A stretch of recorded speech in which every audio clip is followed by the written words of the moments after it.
বাংলাদেশের দক্ষিণ-পশ্চিম উপকূলে বিস্তৃত এক রহস্যময় ও অতুলনীয় সৌন্দর্যের বনাঞ্চলের নাম সুন্দরবন। এটি বিশ্বের বৃহত্তম ম্যানগ্রোভ বন, যা বাংলাদেশ ও ভারতের কিছু অংশ জুড়ে বিস্তৃত। প্রায় ৬,০১৭ বর্গ কিলোমিটার বিস্তৃত এই অরণ্য বাংলাদেশের জাতীয় জীববৈচিত্র্যের অন্যতম প্রতীক। শুধু প্রাকৃতিক সৌন্দর্য নয়, সুন্দরবন ঘিরে রয়েছে অসংখ্য রহস্য, ইতিহাস, উৎপত্তির গাথা ও মানুষ জীবনের সংগ্রামী কাহিনী। এই প্রতিবেদনটিতে সুন্দরবনের সামগ্রিক পরিচয় তুলে ধরা হলো। সুন্দরবনের ইতিহাস ও উৎপত্তি। সুন্দরবনের ইতিহাস বহু পুরনো, যা যুগ যুগ ধরে মানুষের জ্ঞান চক্ষুর বাইরে ছিল। এর নামকরণ নিয়ে নানা মত রয়েছে। অনেকের মতে সুন্দরী নামক এক ধরনের গাছ এই বনের প্রধান বৃক্ষ হওয়ায় একে সুন্দরবন বলা হয়। আবার কেউ কেউ মনে করেন সুন্দরবন অর্থে একে নামকরণ। ঐতিহাসিকভাবে সুন্দরবন গড়ে উঠেছে গঙ্গা, ব্রহ্মপুত্র ও মেঘনা নদীর পলিজমে। প্রাকৃতিকভাবে প্রায় ৭,০০০ বছর আগে এই বনাঞ্চলের উৎপত্তি হয়। একসময় এটি ছিল বড় পরিসরের বৃষ্টিবন অঞ্চল, যা ধীরে ধীরে বদলে ম্যানগ্রোভ অরণ্যে পরিণত হয়েছে। ব্রিটিশ আমলে প্রথমবারের মতো এই বনকে নিয়ন্ত্রিত বনাঞ্চল হিসেবে ঘোষণা করা হয় এবং ১৮৭৫ সালে রিজার্ভ ফরেস্ট হিসেবে ঘোষিত হয়। এরপর থেকে বনটি প্রশাসনিকভাবে ব্যবস্থাপনার আওতায় আসে। সুন্দরবনের প্রকৃতি এক স্বতন্ত্র বৈশিষ্ট্য বহন করে। এখানে জোয়ার ভাটার প্রভাব, জলাভূমি, নদী নালা ও খালের সমন্বয়ে গঠিত এক বিশাল জলবায়ু অঞ্চল বিদ্যমান।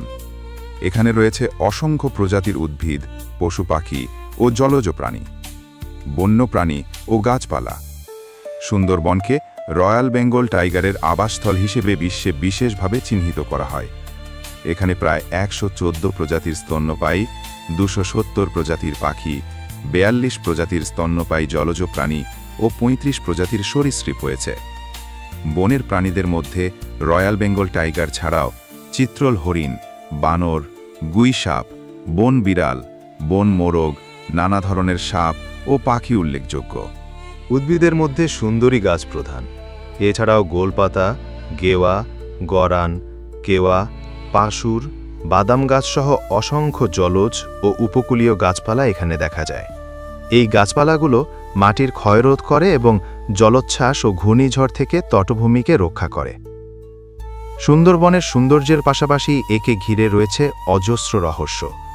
ঘন অরণ্য, নদীর গহীনতা, জোয়ার ভাটার দুর্বোধ্য গতিবিধি, হিংস্র বন্যপ্রাণী এবং হঠাৎ হঠাৎ নিখোঁজ হয়ে যাওয়া জেলেদের কাহিনী এই বনকে এক রহস্যময় আবরণে ঢেকে রেখেছে। স্থানীয়রা মনে করেন বনদেবী বনবিবি সুন্দরবনের রক্ষাকর্ত্রী। জেলেরা বনে প্রবেশ করার আগে বনবিবির পূজা করেন এবং নিরাপত্তার জন্য তার কাছে প্রার্থনা করেন। সুন্দরবনে রয়্যাল বেঙ্গল টাইগারের আচরণও রহস্য ঘেরা। অন্যান্য বাঘের চেয়ে এরা অনেক বেশি আক্রমণাত্মক ও সংঘবদ্ধভাবে শিকার করে। কখনো কখনো এই বাঘেরা মানুষের নৌকা পর্যন্ত তাড়া করে ওঠে, যা বনটিকে আরও ভয়াবহ ও রহস্যময় করে তোলে। সুন্দরবনের আশেপাশে প্রায় ৫০ লাখ মানুষ বসবাস করে, যাদের জীবনযাত্রা এই বনকে কেন্দ্র করে আবর্তিত। স্থানীয় মানুষদের জীবিকা নির্বাহের প্রধান উপায় হল মাছ ধরা, মধু সংগ্রহ, গোলপাতা কাটা ও কাঠ সংগ্রহ।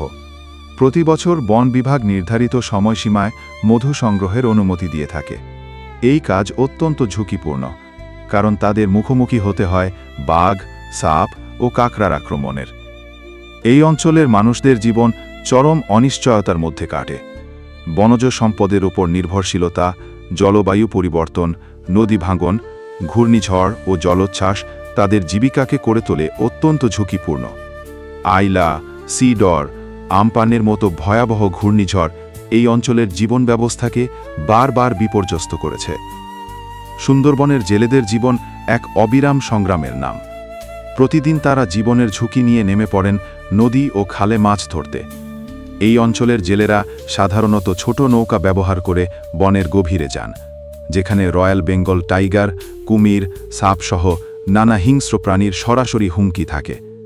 তাছাড়া হঠাৎ ঝড়, জলোচ্ছ্বাস ও নদীর প্রবল স্রোত অনেক সময় তাদের জীবনকে করে তোলে আরও অনিশ্চিত।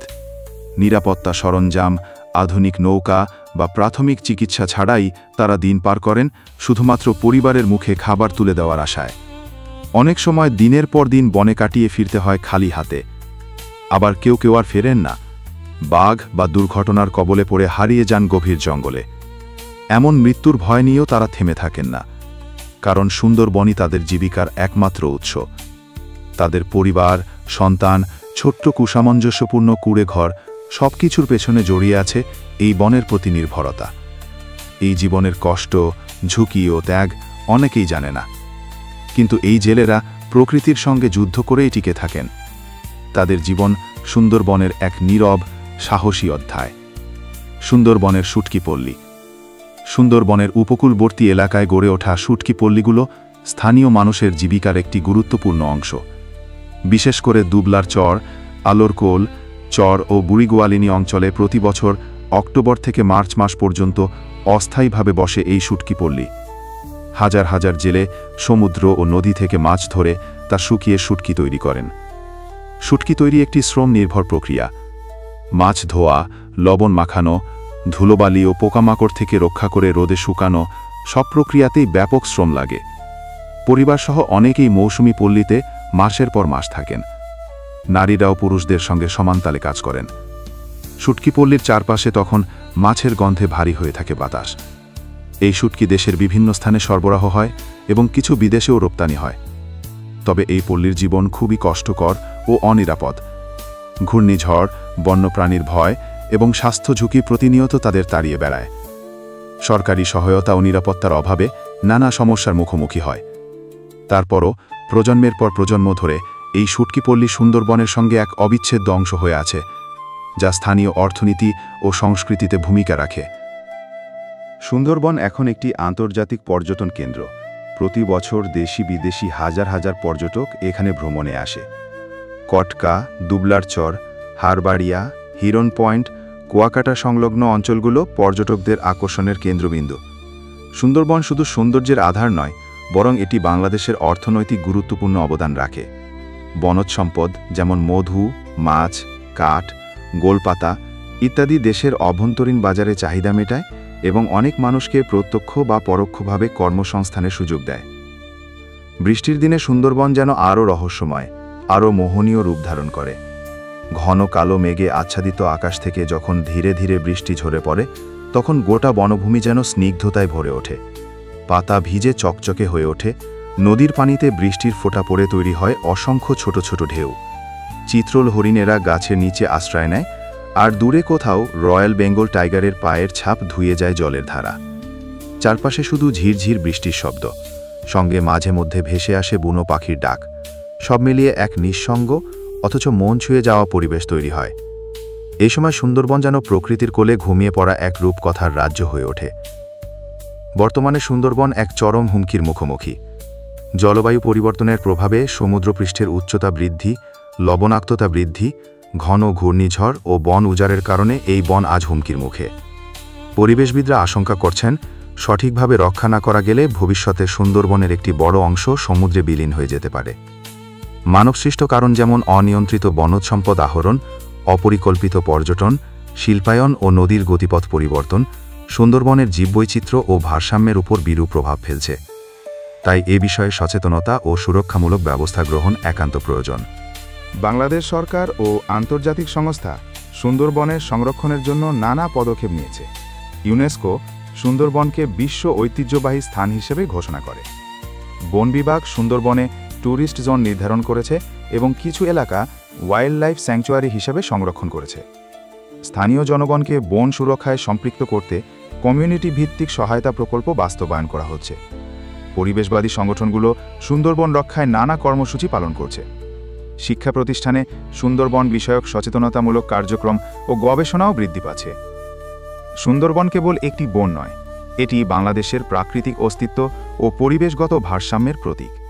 এর ইতিহাস, রহস্য, সৌন্দর্য ও মানুষের জীবন সংগ্রাম এক অনন্য অধ্যায় রচনা করে। এই বনকে রক্ষা করা মানে বাংলাদেশের ভবিষ্যৎ প্রজন্মকে রক্ষা করা। আমাদের উচিত সুন্দরবনের প্রতি দায়িত্বশীল আচরণ করা, সচেতনতা বৃদ্ধি করা এবং সম্মিলিতভাবে পদক্ষেপ গ্রহণ করা, যাতে এই বিশ্ব ঐতিহ্যটি টিকে থাকে চিরকাল। আমাদের ভিডিও যদি আপনাদের ভালো লেগে থাকে তাহলে অবশ্যই কমেন্ট করে জানাবেন। এই ধরনের আরও ইনফরমেটিভ ভিডিও পেতে চ্যানেলটিকে সাবস্ক্রাইব করে পাশে থাকবেন। ধন্যবাদ।